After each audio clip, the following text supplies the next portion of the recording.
Hello and welcome back. I'm EnterElysium. Right, after last time we have the list of, they're basically demands and the treaty that we have to give in to, sign to, from the Northern Allied Territories. Here we go. The Geneva Convention. We're not allowed any W&Ds. No importing or exporting of weapons. Which kind of sucks because we're reliant on imports of weapons because we're such a peaceful nation we don't actually produce any ourselves. We've got a limited navy, limited air force, maximum number of troops, no blinding laser weaponry, so no sunbeams, and we have to pay reparations to the Styx conglomerate for accidentally killing their representative. Now, the problem here is we don't produce weapons ourselves. So we can fix that. The Elysian Empire's Advanced Research Division have come up with a new weapon for us, which we'll be testing. The problem is we don't want to be seen to be immediately testing hostile weaponry on Kerbin, so we're going to have to take it somewhere else where we can't be detected. Now, we don't know how far technology of the Northern Allied Territories has got ahead, so we'll need to take it somewhere where they definitely can't see it. The dark side of the moon. Right, so we've got this fancy new cockpit. I think this is the Freelancer cockpit, which sort of hinges open like this. Now the problem is you can't see a Kerbin in it and Kerbal in it until you use the seat. So you've got to place a seat, get the Kerbal out, get the Kerbal into the seat. And then you've got to place the seat in such a way that the Kerbal doesn't hit his head every time you open the hatch, because that will cause him to fall out. So here I'm just trying to play and get the seat right. So close, and it works. And he looks awesome. Right. So this is of course an expeditionary craft because, definitely no warlike intentions here. At all. Playing around with some parts now. Now I've had to actually uninstall the V9 Aerospace mod because it's causing a lot of crashes, which is the reason that this didn't come out the other day. It was just filling up the memory too much, and I believe that the RAM was just getting so overloaded it just dumped KSP entirely. I'm not an expert, however. Now, if we have basically a pod with some two little nuclear engines, and then we have a bigger section behind, we can go behind the moon, drop off the bigger section, and then use it as target practice, and then fly a little pod home. Or at least that's the theory. So here I'm just playing around parts. Now, you may think that, the militarization of, the moon is something, just science fiction. Actually, the American Air Force did think about using the moon several times during the Cold War. I mean, I think in the 50s they considered dropping a nuclear bomb on it just to demonstrate superiority somehow. And in the late 50s they came up with the Linux project, which is basically a precursor to the Apollo project. And the idea was that they'd take a lander and they'd dig out a base on the moon, and they'd have a 21-strong Air Force outpost on the moon, just to sort of definitely demonstrate the superiority in the Cold War and in the space race. It was estimated to cost about $8 billion, I think.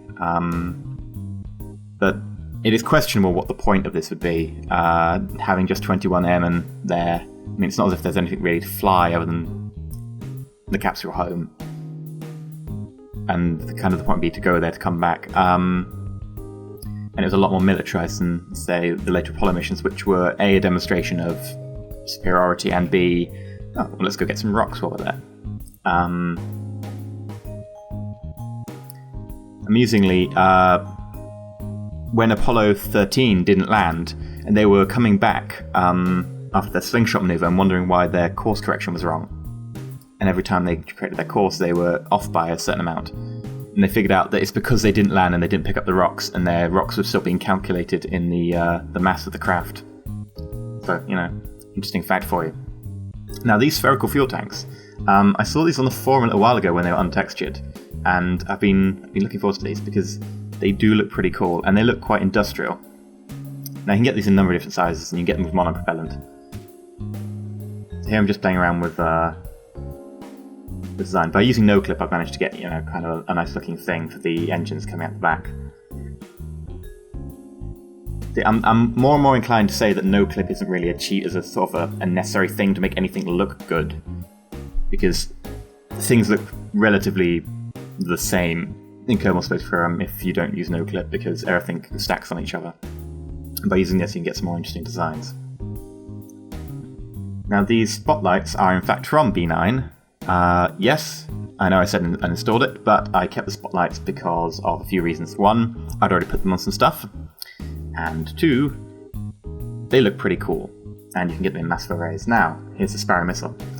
The Sparrow missile is the one we've come up with by the EEARD. It's a short-range missile, and it doesn't contain a warhead. In fact, it's just a kinetic kill vehicle, so we require its momentum and its mass basically hitting an object to use that force to do the damage.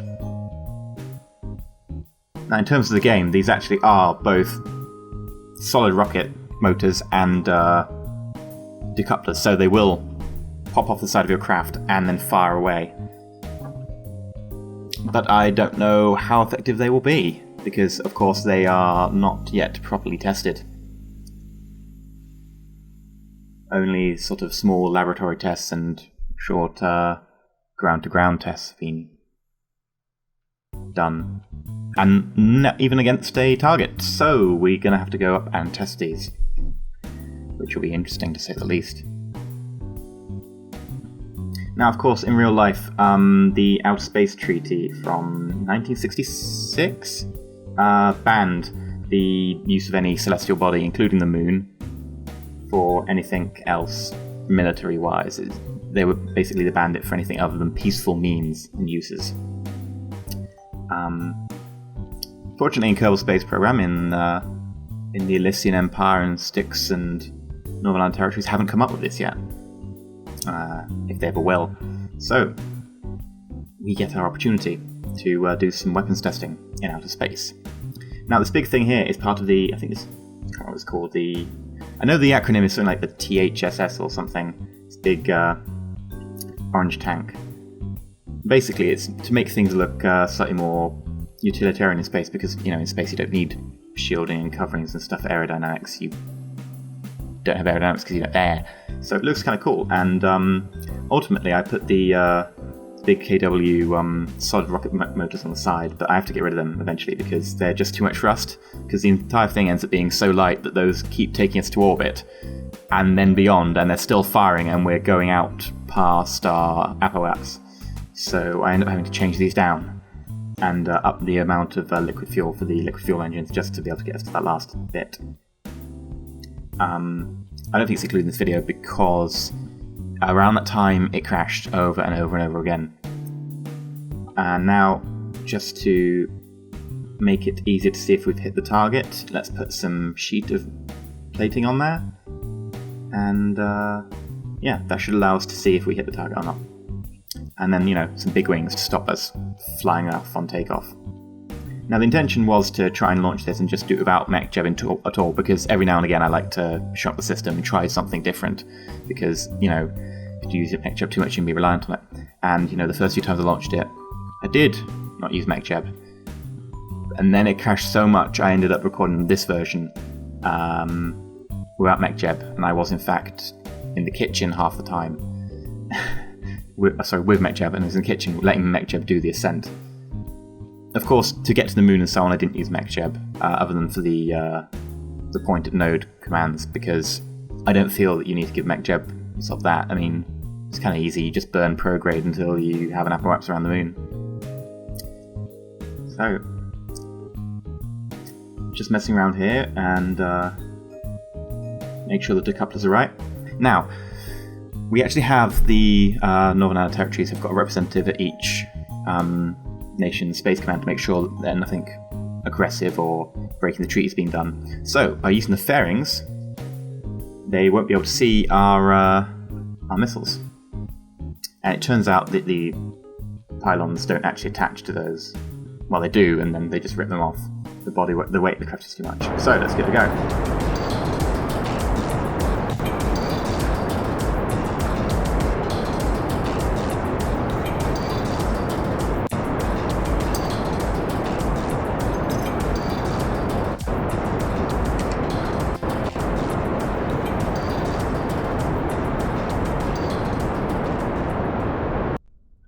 Right, so let's give it a go. Let's just hope they don't find the weapons. Yes, they missed the weapons, so let's take off. So the Northern Allied representative did manage to spot or scan them, or as far as we know, the fairings hid them quite well. Now here I'm just monitoring the fuel usage in the liquid boosters. And I haven't given MechJeb control of the staging because the solid rocket boosters actually have a liquid fuel tank on top just to get the extra liquid fuel into the engines. And MechJeb detects if either you run out of solid fuel or liquid fuel and then fires off, not both. So as soon as the liquid fuel's drained, it would let go of the solid rocket boosters, which are still firing, which would probably kill us or just fly away if we're lucky. And of course, it would be about the ability to get to orbit. So, and we managed to get quite nicely up to about 10 k's. We've got a decent speed, about 400 meters per second. This is in a shot, so I have to manually eject them now. There we go. They fall away. No need for Septrons because, well, it just seems to work, this craft, quite nicely.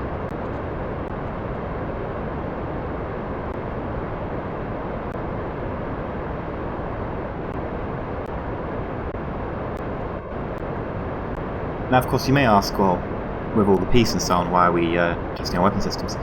Well, we don't know if the Northern Allied territories can really enforce the peace, and we know that the Styx aren't going to give up that easily. They're definitely going to be coming back for us, and we've been particularly hit hard by that treaty because we don't produce weapons, whereas the Styx do, and they can't import and export weapons. It's fine for them.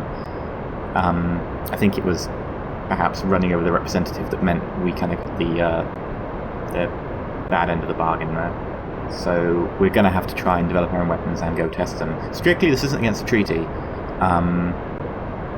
because, it's our own weapon, it's not WMD. We just don't want to be seen to be warmongering. And, if Styx don't know about the ability to have our weapons and so on, then we have the advantage in the surprise and so on. So maybe that'll work. If, the Sparrow missile is performing as our Kerbal scientists say it does. They have a tendency to over-exaggerate.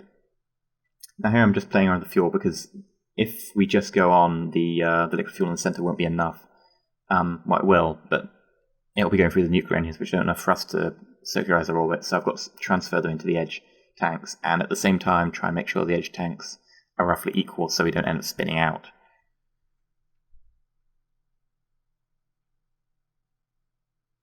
Which is a pain. If the fuel balancer plugin was working, this would be fine. I have in fact got it installed, and I can't remember if I installed the fix that makes it work with 0.20, the unofficial fix. And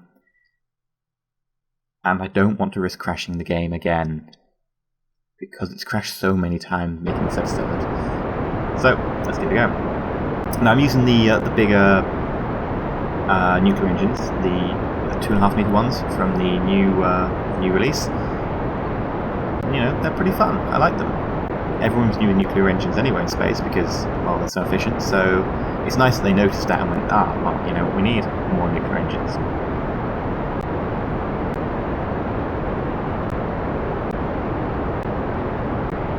Now, any craft, or most craft that have been featured up until now... Oh, we're starting to spin.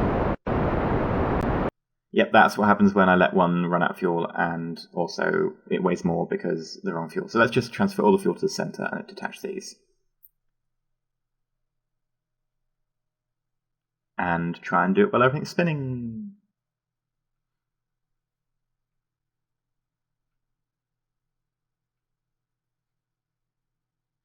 Cool, detach. Looking pretty. Get rid of descent guidance because MechJeb, you're not much help. I just tell you to circularize. Yes, I know I said you're not much help. Okay, right. Why are you saying it's 0.2 meters per second? Our periapse is like minus 60 kilometers. We're going to need like, yeah, that's better, 155. MacJub was acting curiously this time around. I think it's because the mass isn't perfectly central in the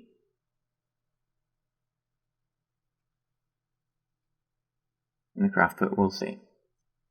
Now I've just sped this up to, I think, 5 times. Because you've all seen circularization burns before and so on, you don't need to see them again. Transfer to the moon.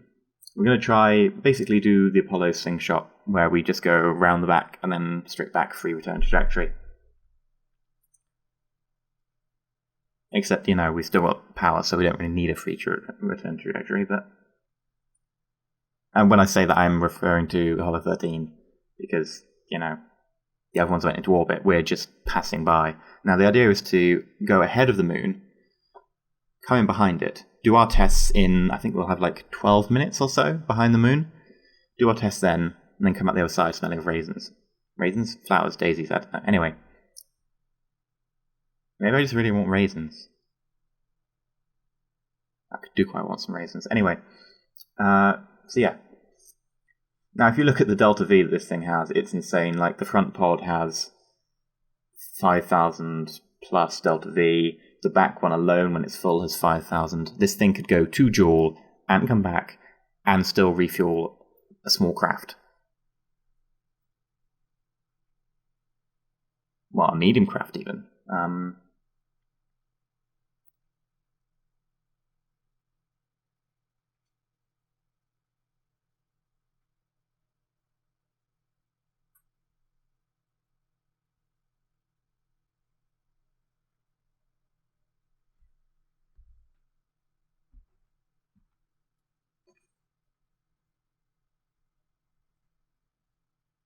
Now I've just got to make sure the inclination doesn't end up just throwing us over a north-south sort of direction. I want to try and get a nice lateral plane so we can come back and land at the Space Center.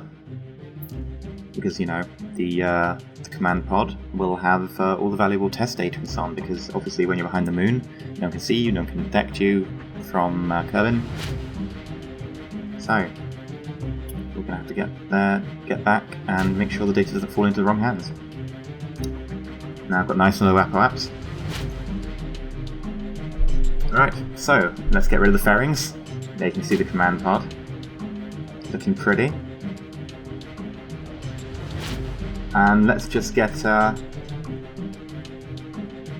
Kerbal pilot out and in. There we go. Now it is carrying a grand total of 12 Sparrow missiles, each one primed and ready to fire individually, using the staging commands, although they do work with action groups. Right. Select the back end, point at target. Now these lights aren't very powerful. I was hoping a bit more illumination here, but oh well. Let's give them a try.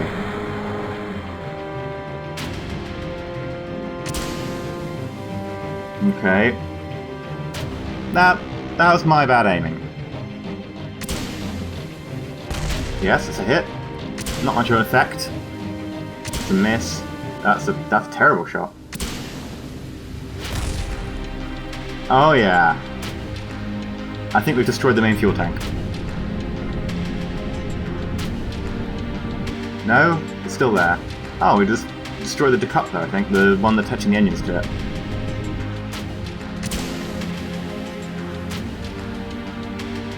Well, we're going to have to fire off the last 5 missiles before we go back. So, let's try a long-range shot and just see how much they deviate over range.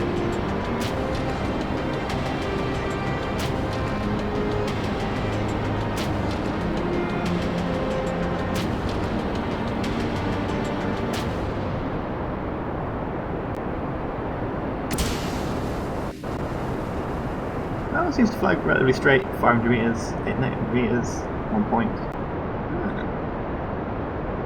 And a beautiful sunrise. Unsuccessful weapons test.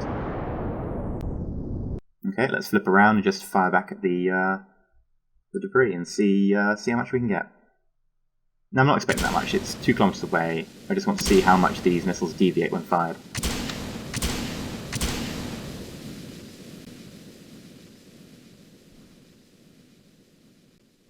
Well, none of them hit. But the target was really, really far away, and they did seem to fly quite straight, so I don't know what I was firing at. I could have been firing at a tiny, tiny piece of debris. It could have been one of those panels. Anyway, so let's leave the moon behind and the debris, and head back. And I've just realised we are about to land in the middle of the Styx Dominion. Now, the ruling party of the Styx Dominion is the Styx Corporation. The Styx Conglomerate is the name for the owning several companies in the franchise that owns the entire area and controls it. And the Styx Dominion is the name, for the land and the country, in inverted commas, itself. So we don't want to land there, because then they'll have all our missile data. They'll probably have the weapons data, the test data. They'll be able to build them themselves. So we need to do an emergency burn and try and land a little bit more to the left.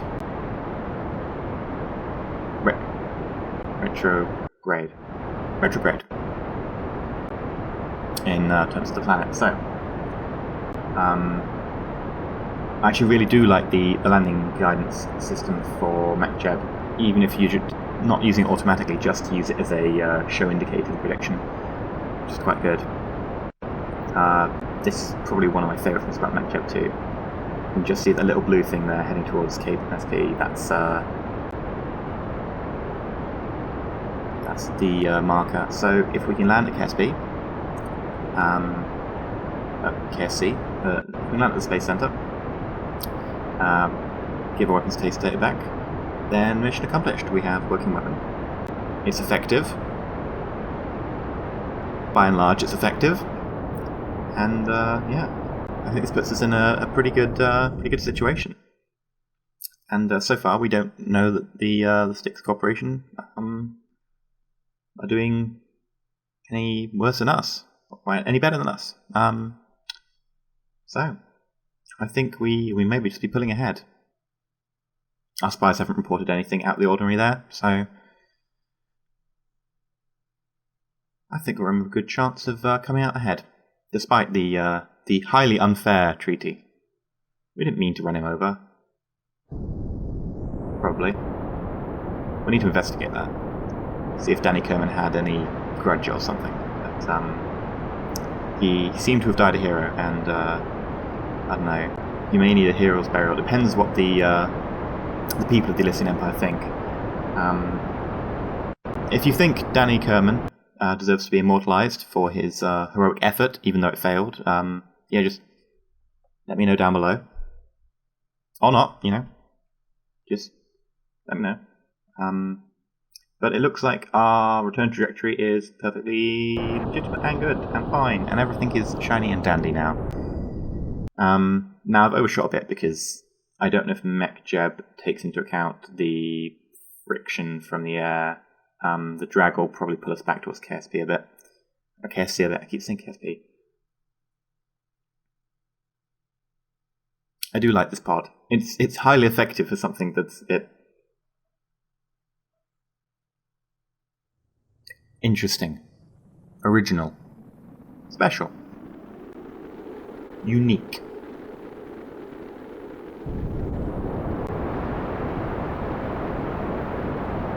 Now I might as well use up the last of the fuel. We're just undergoing cleanup operations at KSP with the help KSC at the help of the Northern Allied territories. That was basically the condition of the treaty, that they'd help out with the cleanup of certain areas.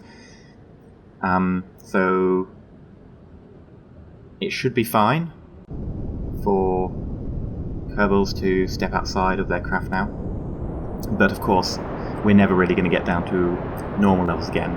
It'll be a long time before Kerbals can traverse this area outside of protective radiation suits, due to the high amounts of certain elements giving off alpha particles and, to a certain extent, beta particles. Now, since I have the fuel left, and, you know, Kerbals are lazy, we've decided that we're going to try and burn a little bit back towards KSP and try and reduce the distance. KSC, I keep saying KSP.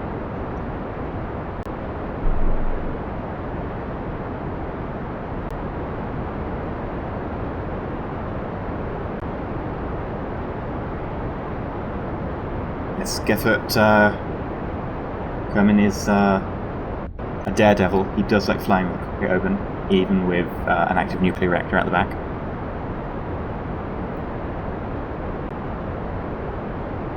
I think we've got a good 700 meters on these parachutes, so we can probably get a lot closer than this. Seems to be going rather well. We're gaining altitude now. Jesus. It's because the fuel tank's empty. We're running low on fuel, so we're getting more thrust to weight ratio. That'll be why. I wonder if we can land on the runway.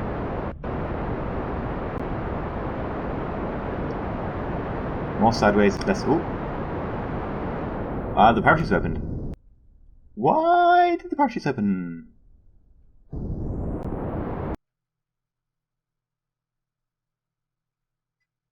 Oh, well, let's just go to 5 times speed. I swore they only opened at like 500 meters altitude. We were well above that. I think we're actually rising at the time. I don't know why they opened. Can anyone tell me? We'll try, just use the last little bit of fuel. Oh, 2.3 kilometers isn't bad. Spin around in celebration.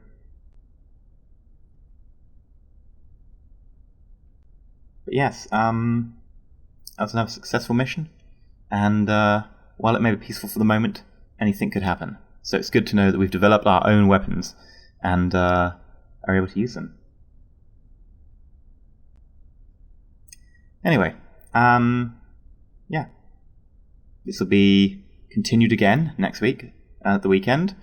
I also now have a Twitter account, so if an episode is running late or whatever reason, or I need to ask people opinions, hit up my Twitter account. The link is on my channel.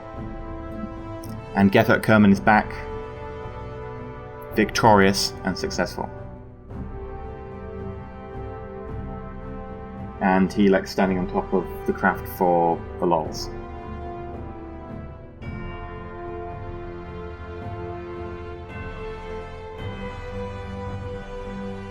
Little victory march by him. More like a victory waddle, really, but, you know, to each their own.